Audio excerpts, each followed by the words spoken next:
Georges Barros, diacre pour le diocèse de Valence et aumônier de la prison de Valence. Il y a pas mal d'années, j'ai reçu un appel très net, une voix qui me disait « Georges, prépare-toi, je vais avoir besoin de toi ». Alors ma première question a été « Mais besoin pourquoi ?» Je n'étais pas vraiment un chrétien exemplaire, mais avec confiance, j'ai accepté. J'étais baptisé, j'avais fait ma première communion, mais un long silence radio s'était installé après. Vers la trentaine, je m'y suis donc remis. Je me suis replongé dans les Écritures et je me suis donc préparé à ce qui allait m'arriver. Je suis devenu animateur de catéchisme, j'ai collaboré avec plusieurs personnes extraordinaires, et voilà que, à 46 ans, je demande la confirmation. Tout ceci dans la démarche de me préparer.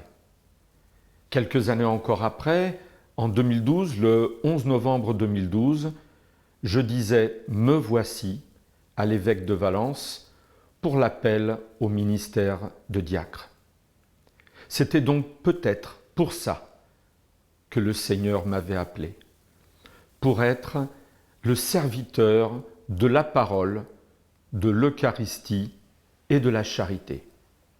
Mais pas seulement, car dans la foulée, il m'a proposé une mission. Il m'a proposé de devenir aumônier de prison. Mon Dieu, aller au-devant d'hommes dont les actes, dont la vie est aux antipodes de la mienne, aux antipodes de mon éducation, aux antipodes de ce que je suis. Mais je me trompais. C'était sans me rendre compte qu'il ne faut jamais cacher l'homme derrière ce qu'il a fait.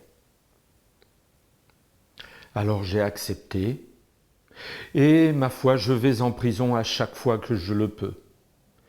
J'organise des groupes de parole libres le vendredi, je célèbre la parole quand c'est possible, je vais à la rencontre des détenus dans leur cellule, dans leur monde quand c'est possible, et quand nous avons la chance d'avoir le soutien d'un prêtre, nous célébrons la messe.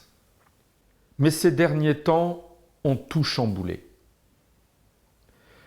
Le Covid et les restrictions sanitaires nous ont progressivement éloignés de la prison. Assez brutalement, les détenus se sont retrouvés sans visite, sans parloir, sans activité cultuelle, sans activité culturelle et sportive, cloîtrés dans leurs cellules quasiment toute la journée.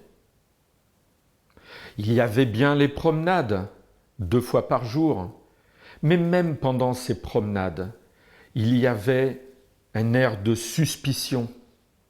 Les fausses rumeurs couraient sur certains détenus, comme quoi ils étaient infectés.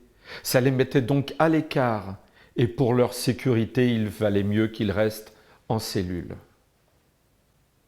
Nous-mêmes, aumôniers, qui avions l'habitude d'aller les rencontrer, d'aller leur permettre de retirer ce masque qu'ils sont obligés de porter toute la journée pour ne pas être abusés par les plus forts, nous-mêmes, ces habitudes, elles ont cessé. Nous ne pouvions plus être là pour les écouter. Alors nous avons malgré tout cheminé, nous avons créé un pont de courrier auquel malheureusement ils n'ont pas beaucoup adhéré parce que, voilà, le public auquel on a affaire n'est pas un public d'écriture.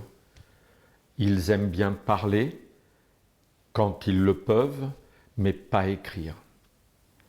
Alors voilà, ils ont souffert le martyre pendant tous ces mois de confinement. Là, depuis quelques semaines, les relations se reconstruisent tout doucement. Nous avons la possibilité de retourner en détention, mais il y a encore la peur de celui qui vient de l'extérieur, la peur de se retrouver en groupe, la peur d'être contaminé par celui qu'on ne connaît pas très bien. Mais nous ne baissons pas les bras. Notre place est en détention. Notre place est au milieu de ceux qui sont seuls, de ceux qui ont peur, de ceux qui craignent le retour à la vie normale, car leur quotidien est entouré de peur, peur de l'autre, peur de celui qui va abuser de la faiblesse de tel un ou de tel autre, peur du retour à la vie civile, peur de la dette que nous devons, peur de la vengeance de ceux qui sont restés dehors. Et nous sommes là pour leur apporter cette oreille attentive, cette écoute dont ils ont absolument besoin, cette écoute qui est vitale pour eux.